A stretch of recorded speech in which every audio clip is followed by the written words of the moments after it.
আসসালামু আলাইকুম সবাইকে। লন্ডনে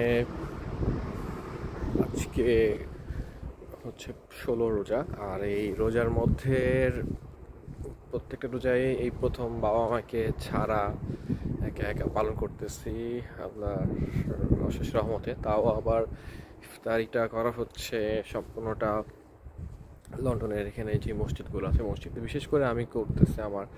আর এখানে কাছাকাছি যে এই কমিউনিটি মসজিদটা আছে, বিশেষ করে হচ্ছে এটা পাকিস্তানি কমিউনিটি মসজিদ এবং আপনাকে দেখাবো আজকে এই মসজিদের ইফতারের আয়োজন এবং এখানে মানুষ কীভাবে সুশৃঙ্খলভাবে খাওয়া দাওয়া করে। এবং এখানে মসজিদে খাওয়া দাওয়া করতে করতে মোটামুটি এরকম হয়ে গেছে, একটা আপন আপন একটা চলে আসে। এখানে যদিও কেউ নেই, না থাকার পরেও এখানের মানুষজনের সাথে একসাথে ইফতারি করতে করতে একটা নিজস্বতা পাওয়া যায়। আর লন্ডনে কিছুটা বাঙালি, তারপরে আপনি ইন্ডিয়ান, পাকিস্তানি সব ধরনের মানুষ পাওয়ার কারণে কিছুটা হোম সিকনেস কম কাজ করে, বাট ভালো লাগে সবার সাথে ইফতার করতে একসাথে। চলুন দেখিয়ে নিয়ে আসি এখানের ইফতারের আয়োজনটা কীরকম। মসজিদটা আমার বাসা থেকে প্রায় 10-15 মিনিট হেঁটে তারপরে যেতে হয়। প্রথম দিকে আসার পরে একটু কষ্ট লাগতো যে একটু দূরে দূরে মসজিদগুলো, বাট এখন বেশ ভালো লাগে। এবং যদিও আমি আজকে একা একা ইফতার করতে যাচ্ছি, বাট নর্মালি মাঝে মধ্যে আমার সাথে কোনো একটা ফ্রেন্ড বা রুমমেট কেউ না কেউ থাকতো, অন্যান্য দিনগুলোতে থাকে আর কি, ওরা আসে আমার সাথে জয়েন করতে। আর হাঁটতে হাঁটতে এই দেশে অভ্যাস হয়ে গিয়েছে, এই দেশে হাঁটতে ভালো লাগে। অনেক সুন্দর পরিবেশ, রাস্তাগুলা বেশ পরিষ্কার পরিচ্ছন্ন, সাজানো গোছানো চারিপাশ।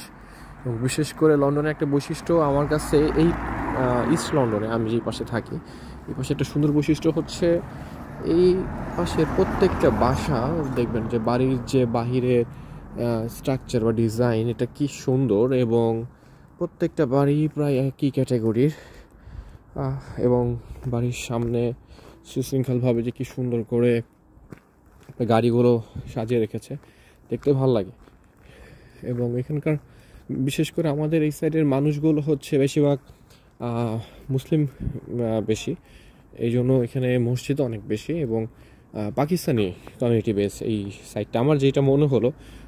তাছাড়াও পাকিস্তানি হলেও অন্যান্য দেশের মানুষগুলো বসবাস করে, বিশেষ করে মুসলিম কমিউনিটিটা বেশি হওয়ার কারণে এখানে মসজিদ বলেন বা আপনি কিছুক্ষণ পর দেখতে পারবেন মুসলিম ছেলে পেলে মানুষজনদেরকে। আজকের আবহাওয়াটা একটু বেশ দারুণ। সরি, আসলে একটু ফোন আসার কারণে মাঝখানে ভিডিওটা কেটে গিয়েছে। আসলে আজকের আবহাওয়াটা বেশ দারুণ। কিছুটা মেঘ বলতে এখানে সবসময় মেঘ থাকে এবং বৃষ্টি হয়। বৃষ্টিটা আসলে বলতে পারেন যে নিমন্ত্রণহীন। লন্ডনে আসলে বৃষ্টিটা খুব স্বাভাবিক, কারণ যে কোনো সময় বৃষ্টি চলে আসবে। আপনি কাউকে বিনা দাওয়াতে, যেরকম আমরা মাঝে মধ্যে বলি না বিনা দাওয়াতে অতিথি, তো লন্ডনের আকাশের যে বৃষ্টিটা ঠিক সেরকমটাই, বিনা দাওয়াতের অতিথি। এবং এইখানের বিশেষত্ব হচ্ছে আপনি দেখবেন এই যে প্রচণ্ড রোদের মধ্যে হঠাৎ বৃষ্টি, আবার অনেক ঠান্ডা। যেমন এখন কিন্তু অনেক বাতাস হচ্ছে, আমি জানি না আমার সাউন্ডটা কথার সাথে সাথে বাতাসের আওয়াজটাও শুনতে পারেন কিছুটা হলেও, দিতে পারেন। সেটা হচ্ছে অনেক বাতাসের কারণে এবং প্রচণ্ড ঠান্ডা। আবার আবহাওয়াটা দেখা যাচ্ছে মেঘাচ্ছন্ন। আমি মূলত অপেক্ষা করছি আমার পরিবর্তনের জন্য, আসলে মসজিদে দেখে ইনশাল্লাহ রওনা দিব। দেখতে দেখতে মোটামুটি 10 মিনিট পথ হাঁটার পরে আমরা মসজিদের কাছাকাছি চলে আসছি। আর এটা সামনে দেখতে পাচ্ছেন হচ্ছে আপনার মসজিদের গেট। এখানকার মসজিদগুলো বাংলাদেশের মসজিদগুলোর মতো নয় যে অনেক জাঁকজমকপূর্ণ হয়, বাট বেশ সুন্দর গোছানো, সাজানো গোছানো, পরিষ্কার পরিচ্ছন্ন, যেটা আমাদের দেশের মসজিদও থাকে। বাট আমাদের মসজিদে সাধারণত একটা গম্বুজ মিনার থাকে, বাট সেরকম হয় না। এই যে একটা বাচ্চা বেরিয়ে আসছে, মসজিদের প্রবেশ গেট। এবং মসজিদে আসলে খাওয়া দাওয়াটা হয় এক পাশে, আর অজুখানা বলেন বা নামাজের বিষয়টা বলেন সেটা, এটা হচ্ছে মসজিদের মূল প্রবেশ পথ, যেখানে হচ্ছে নামাজ পড়া হয় আর অজুখানা সাধারণত অজু করার স্থান, আর ভিতর দিয়ে মসজিদে গেট।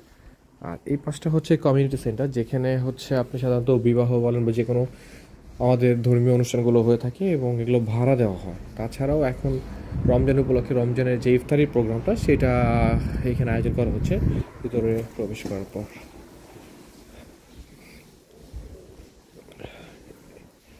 এটা হচ্ছে মূল ফটক, যেখানে আমরা ভিতরে ঢুকে দেখতে পারবো মসজিদের সিঁড়ি আয়োজন করা হচ্ছে মোটামুটি।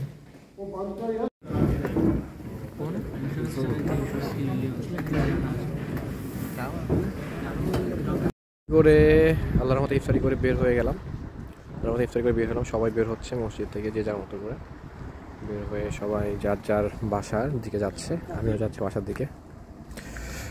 সো সবাই ভালো থাকবেন, আসসালামু আলাইকুম।